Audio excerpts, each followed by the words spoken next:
Video শুরু হয় সিম্বাকে দিয়ে, যে এখন প্রাইডল্যান্ডের রাজা। কিন্তু তার মনে একটা অপূর্ণতা ছিল, কারণ তার স্ত্রী নালা কিছুদিন আগে প্রাইডল্যান্ড ছেড়ে চলে গিয়েছিল। নালা তার শাবকদের সুরক্ষিত জায়গায় জন্ম দিতে চেয়েছিল। সিম্বা তার মেয়ে কায়রার কাছে এসে বলে, কায়রা, আমাকে তোমার মা নালাকে খুঁজতে যেতে হবে। তুমি টিমন ও পুম্বার সাথে থেকো। আমি কথা দিচ্ছি তাড়াতাড়ি ফিরে আসব। এরপর সিম্বা তার স্ত্রীকে খুঁজতে বেরিয়ে পড়ে। টিমন ও পুম্বা কায়রাকে পুরনো গল্প শোনাতে শুরু করে, যার মধ্যে একটি ছিল সিম্বা ও স্কারের গল্প, কিভাবে সিম্বা স্কারকে হারিয়েছিল।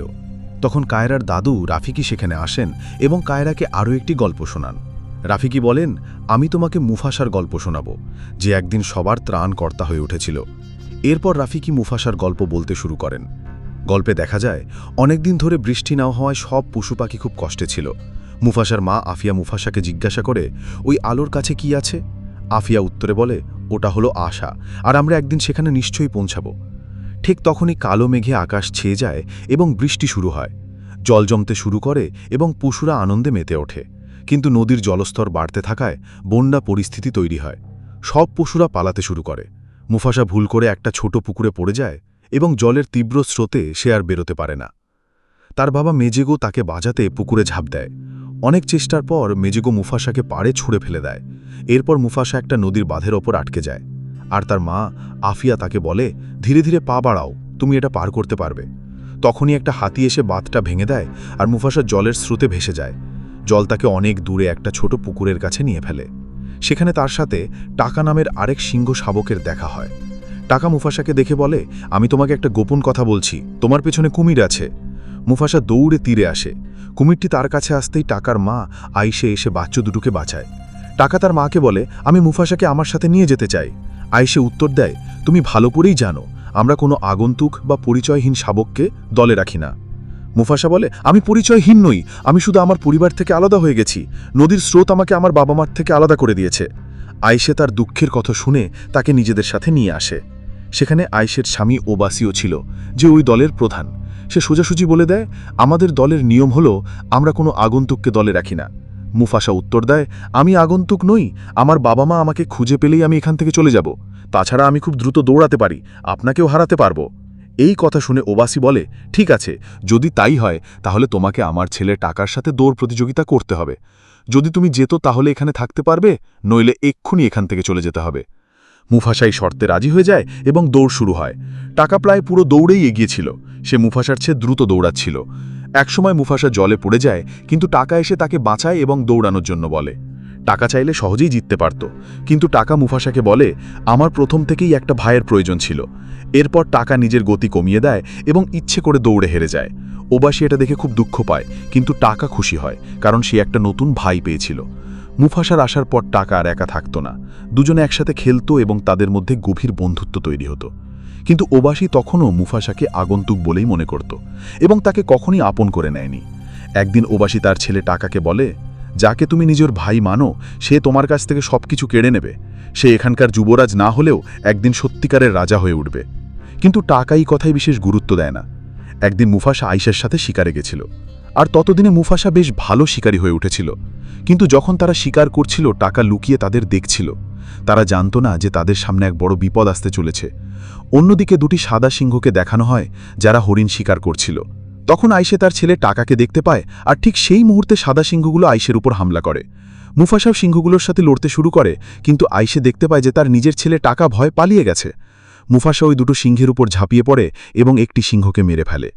অন্য সিংহটি দুর্বল হয়ে সেখান থেকে পালিয়ে যায়। এরপর মুফাসা আয়েশেকে নিয়ে ওবাসির কাছে আসে। আয়েশে ওবাসিকে বলে, আজ যদি মুফাসা না থাকতো তাহলে আমি বেঁচে ফিরতাম না।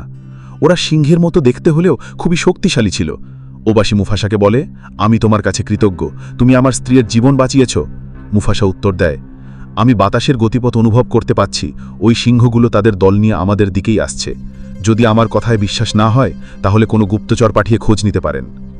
ওবাসি দ্রুত একজন গুপ্তচরকে সাদা সিংহদের দলের অবস্থান জানার জন্য পাঠায়। এরপর সাদা সিংহদের পুরো দলটিকে দেখানো হয়। তাদের রাজা ছিল কায়রোস। যে সিংহটিকে মুফাসা মেরেছিল সে ছিল কায়রোসের একমাত্র ছেলে। যে সিংহটি লড়াই থেকে পালিয়েছিল সে কায়রোসকে জানায় যে আপনার ছেলেকে মেরেছে সে সম্ভবত রাজার ছেলে। এই কথা শুনে কায়রোস রেগে যায় এবং বলে, তুমি ওকে জীবিত ছাড়লে কেন? আর তারপর কায়রোসের লোকেরা তাকে মেরে ফেলে। তখনই ওবাসির পাঠানো গুপ্তচর সাদা সিংহগুলোকে দেখে ফেলে এবং দ্রুত এই খবর ওবাসিকে দেয়। গুপ্তচর ওবাসিকে জানায়, ওরা খুবই শক্তিশালী, আমাদের দুটো সিংহ ওদের একটার সমান, আমরা ওদের সাথে পেরে উঠব না। এই কথা শুনে ওবাসিকে তার ছেলেকে বলতে হয়, যদি তোমাকে রাজাদের রাজা হতে হয় তাহলে আপাতত এখান থেকে পালাতে হবে। পরদিন সকালে আয়েশে টাকা ও মুফাসাকে বলে, তোমাদের ওই আলোর কাছে যেতে হবে যার নাম মিলেলের, সেখানে তোমরা দুজনেই ভালো জীবন পাবে। টাকা, যে আগে ভয় পালিয়ে গিয়েছিল, এখন খুব লজ্জিত ছিল। আয়েশে তাকে বলে, তুমি তোমার সাহসিকতা দেখানোর সুযোগ পাবে, কিন্তু আপাতত তোমাদের এখান থেকে যেতে হবে, নইলে ওই সিংহরা তোমাদের মেরে ফেলবে। টাকা ও মুফাসা সেখান থেকে চলে যাবার পর কায়রোস তার সাদা সিংহদের নিয়ে সেখানে পৌঁছায়। কায়রোস বলে, যতদূর সূর্যের আলো পৌঁছায় ততদূর আমার রাজত্ব হবে। ওবাসি বলে, আমাদের তোমার সাথে লড়াই করার কোনো ইচ্ছে নেই। কায়রোস বলে, আমার তাকে চাই যে আমার ছেলেকে মেরেছে, সে কোথায়? ওবাসি বলে, আমি জানি না আপনি কার কথা বলছেন। সাদা সিংহরা সবাইকে ঘিরে ফেলেছিল, তাদের সাথে লড়াই করা খুব কঠিন ছিল, আর লড়লেও তারা হেরে যেত। কায়রোস তার লোকদের বলে, যাও আর তাকে খুঁজে বের করো যে আমার ছেলেকে মেরেছে, আমাকে প্রতিশোধ নিতে হবে। এদিকে টাকা ও মুফাসা বেশি দূরে যায়নি। সাদা সিংহরা বুঝতে পারে যে তারা আশেপাশেই আছে এবং তাদের পিছু করতে শুরু করে। মুফাসাও বুঝতে পারে যে সিংহরা এসে গেছে। মুফাসা টাকাকে বলে, আমাদের লড়তে হবে, কারণ যদি আমরা পালাই তাহলে ডুবে মরব। কিন্তু টাকা বলে, আমাদের পালাতে হবে, আমরা ওদের সাথে লড়তে পারবো না। ঠিক তখনই কায়রোস এসে জিজ্ঞাসা করে, তোমাদের মধ্যে কে আমার ছেলেকে মেরেছে? মুফাসা বলে, আমি তোমার ছেলেকে মেরেছি। টাকা নির্দোষ, ওকে যেতে দাও। টাকা ও মুফাসা দৌড়াতে দৌড়াতে একদম কিনারায় পৌঁছে যায় এবং তাদের মনে হয় যে আর কোনো রাস্তা নেই। কিন্তু তখনই টাকা তার শেষ সাহসটুকু দিয়ে মুফাসাকে নিয়ে নিচে ঝাঁপ দেয়। তারা জলে ডোবে না, বরং একটা ঝর্ণার মাধ্যমে ভেসে অনেক দূরে চলে যায়। কায়রোস তার সিংহদের বলে, যাও আর ওদের দুজনকে নদীর ধারে খুঁজে বের করো। এরপর রাত হয়ে যায় এবং টাকা ও মুফাসা খাবার খুঁজছিল। তখনই তারা একটা গন্ধ পায়, যা তাদের প্রজাতির কোনো সিংহের গন্ধ ছিল। সেটি ছিল একটি সিংহী যে ঝোপের আড়ালে লুকিয়েছিল, আর তার নাম ছিল সারাবি। সারাবি তাদের জানায় যে সাদা সিংহদের আতঙ্ক চারদিকে ছড়িয়ে পড়েছে, তারা সারাবির দলকেও তার থেকে আলাদা করে দিয়েছে। তখনই জাজু নামের একটি পাখি আসে যে সারাবির সাথে ছিল এবং গুপ্তচরের কাজ করছিল। মুফাসা বলে যে সে আর টাকা মিলেলে যাচ্ছে, আর এখন সারাবিও তাদের সাথে যেতে চায়। চলতে চলতে সবার খুব খিদে পেয়ে যায় এবং শিকারের গন্ধ পেয়ে তারা এগিয়ে যায়। কিছুটা দূরে একটা গাছের ওপর তারা বানরদের একটা দল দেখতে পায়। এই বানরদের মধ্যে রাফিকিকেও দেখা যায়, কিন্তু সমস্যা ছিল যে বানররা রাফিকিকে পছন্দ করত না এবং ভোটের মাধ্যমে তাকে দল থেকে বের করে দেয়।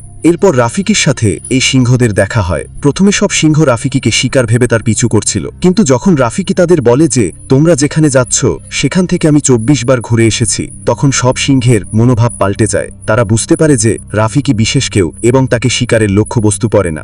মুফাসা রাফিকিকে জিজ্ঞাসা করে, তুমি কি মিলালের রাস্তা জানো? রাফিকি উত্তর দেয়, আমার ভাই এখনো সেখানে আছে, আমি তার সাথে দেখা করতে যাচ্ছি এবং সেখানকার রাস্তা আমার ভালো করে চেনা আছে, আর আমি তোমাদের সবাইকে সেখানে নিয়ে যেতে পারি। কিন্তু পরে জানা যায় কে রাফিকির কোনো ভাই নেই, তবে সে সত্যিই রাস্তাটা জানত। পরদিন সকালে সারাবি বাতাস অনুভব করে এবং বুঝতে পারে যে সাদা সিংহরা তখনও তাদের পিছু করছে। তাই সে সবাইকে বলে যে তাদের এখান থেকে চলতে হবে। কিছুটা এগিয়ে টাকা মুফাসাকে বলে, আমার সারাবিকে খুব ভালো লাগতে শুরু করেছে, ওর মতো আর কেউ নেই। যখনই আমি তার কাছে যাই আমি সবকিছু ভুলে যাই, তাই তুমি আমাকে বলো আমি তার কাছে গিয়ে কিভাবে কথা বলবো। টাকা এটাও জানায় যে সারাবি যখন তাদের পাশ দিয়ে গিয়েছিল তখন তার শরীর থেকে ফুলের গন্ধ আসছিল। এর মানে হলো সে যেখানে থাকে সেখানে চারদিকে শুধু ফুল আর ফুল। এই শুনে টাকা সঙ্গে সঙ্গে সারাবির কাছে যায় এবং তার সাথে কথা বলতে শুরু করে। যখন টাকা সারাবিকে বলে যে তোমার শরীর থেকে ফুলের গন্ধ আসছে, তখন সারাবি এই শুনে অবাক হয়ে যায়। তারপর কিছুটা এগোতেই তারা হাতির এক বিশাল দল দেখতে পায়। মুফাসা দেখে যে সাদা সিংহরা তাদের খুব কাছে এসে গেছে। একটি মজার বিষয় ছিল যে তারা যে এলাকা পার করেছিল সাদা সিংহরা দ্রুত লাফিয়ে তা পার করে ফেলে। এখন সাদা সিংহরা তাদের খুব কাছে চলে এসেছিল এবং বাঁচার জন্য তাদের কিছু একটা করা জরুরি ছিল। সারাবি গাছের ওপর চড়ে সেখান থেকে একটা মৌচাক ফেলে দেয়। মৌচাক নিচে পড়তেই হাতিরা রেগে গিয়ে দৌড়াতে শুরু করে, যার ফলে সাদা সিংহরা তাদের ওপর আক্রমণ করতে পারে না। সারাবি যে গাছের ডালে ঝুলছিল সে পড়ে গিয়ে হাতির দলের মধ্যে চলে আসে। মুফাসার সঙ্গে সঙ্গে সারাবিকে সরিয়ে তার প্রাণ বাঁচায়। হাতির দলের কারণে পাহাড়ের একটা অংশ ভেঙে যায়, যার ফলে সাদা সিংহরা এক জায়গা থেকে অন্য জায়গায় আসতে পারে না। হাতিরা চলে যাবার পর রাফিকি সারাবির কাছে গিয়ে তার চিকিৎসা করে, যার ফলে সারাবি হুঁশে আসে। হুঁশে আসার পর সে জিজ্ঞাসা করে তার প্রাণ কে বাঁচিয়েছে। মুফাসা বলে, টাকা তোমার প্রাণ বাঁচিয়েছে।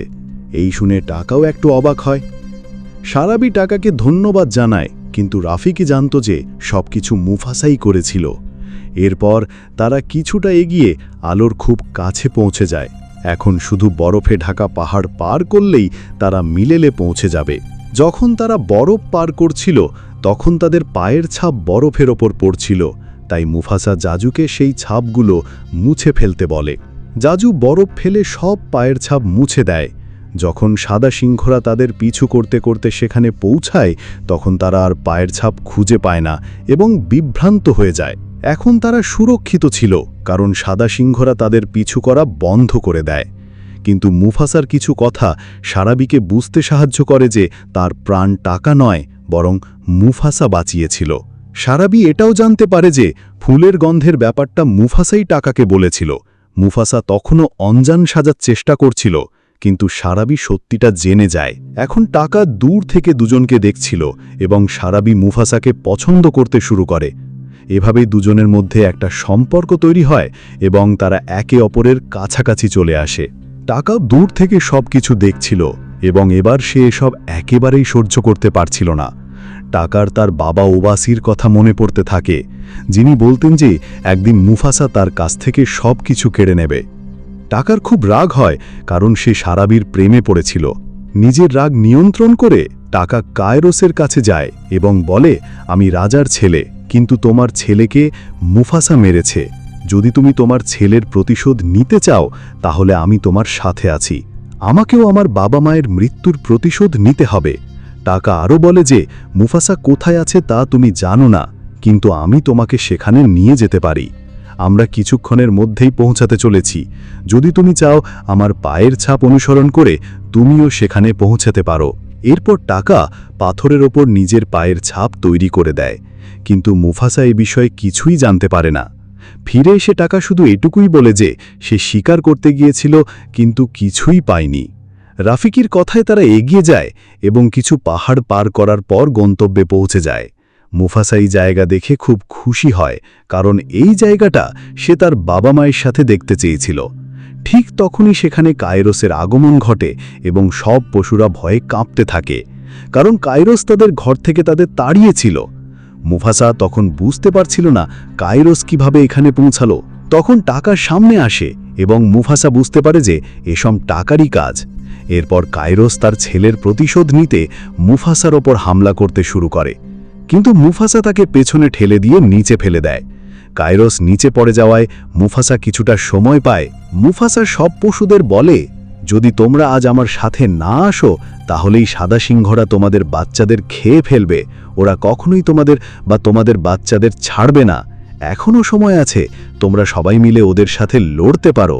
এই কথা শুনে সব পশুরা মুফাসার সাথে যোগ দিতে রাজি হয়ে যায় এবং সবাই মিলে সাদা সিংহদের ওপর হামলা করে। এরই মধ্যে কয়েকটি সিংহে মুফাসার ওপর হামলা করে, যার ফলে মুফাসা নিচে পড়ে গিয়ে কিছুটা আহত হয়। কায়রোস, যে খুব শক্তিশালী ছিল, একাই মুফাসাকে শিকার করতে চেয়েছিল, তাই সে মুফাসার ওপর ক্রমাগত হামলা করতে থাকে। মুফাসার পক্ষে তার মোকাবিলা করা কঠিন হলে পড়ে, কারণ কায়রোস অত্যন্ত বলশালী ছিল। ওখানে দাঁড়িয়ে থাকা টাকা সব কিছু দেখছিল এবং মুফাসার কথা ভেবে তাকে বাঁচাতে সামনে আসে। টাকাকে দেখে কায়রোস তাকে মারতে শুরু করে, কিন্তু টাকা বলে, আমাকে মারো, ওকে যেতে দাও। কিন্তু কায়রোসের প্রতিশোধ নেওয়ার নেশা ছিল, তাই সে থামে না। এখন টাকা ও মুফাসা দুজনে মিলে কায়রোসের সাথে লড়তে শুরু করে। তখনই রাফিকি দেখে যে মাটি কাঁপছে এবং হঠাৎ মাটি ভেঙে নিচে পড়তে শুরু করে। একটা বড় পাথর নিচে পড়ে, যার ফলে মাটি আরও ভেঙে যায়। এই কারণে কায়রোস ও মুফাসা দুজনেই সমুদ্রে পড়ে যায়। মুফাসা অনেক কষ্টে উপরে উঠে আসে আর টাকা তাকে জল থেকে তুলে আনে। এরপর আমরা দেখি যে সব পশুরা মুফাসাকে তাদের রাজা মেনে নিয়েছে। এখানে মুফাসা তার মা আফিয়ার সাথে মিলিত হওয়ার সুযোগ পায় এবং জানতে পারে যে সে তাদেরই ছেলে। মুফাসা এটাও জানতে পারে যে তার বাবা আর বেঁচে নেই এবং এই কথা শুনে সে কিছুটা দুঃখিত হয়। কিছুক্ষণ পর টাকা মুফাসার কাছে এসে সবকিছুর জন্য ক্ষমা চায়। সব পশুরা চাইছিল টাকাকে সেখান থেকে বের করে দেওয়া হোক, কারণ সে শত্রুর সঙ্গ দিয়েছিল। কিন্তু মুফাসার বক্তব্য ছিল, যতদিন আমি এখানকার রাজা, আমার ভাই এখানেই থাকবে। মুফাসা টাকাকে এটাও বলে, আজকের পর আমার নাম আর মুখে এনো না। টাকা উত্তর দেয়, ঠিক আছে, আজ থেকে আমি আপনার জন্য স্কার। এরপর মুফাসা এখানকার রাজা হয়ে যায়, কিন্তু টাকা নিজেকে চিরকালের জন্য পাহাড়ের আড়ালে হারিয়ে ফেলে। তারপর রাফিকি তার পুরো গল্প কায়রাকে শোনায়। গল্প শেষ হওয়ার পর কায়রার মা বাবা ফিরে আসে এবং কায়রা জানতে পারে যে তার একটা ছোট ভাইও হয়েছে। কায়রা তার ভাইকে বলে, এসো আমি তোমাকে একটা গল্প শোনাই। এটাই ছিল মুফাসা দ্য লায়ন কিংয়ের গল্প, যা আমাদের সাহস, পরিবার এবং আত্মত্যাগের প্রকৃত অর্থ দেখায়।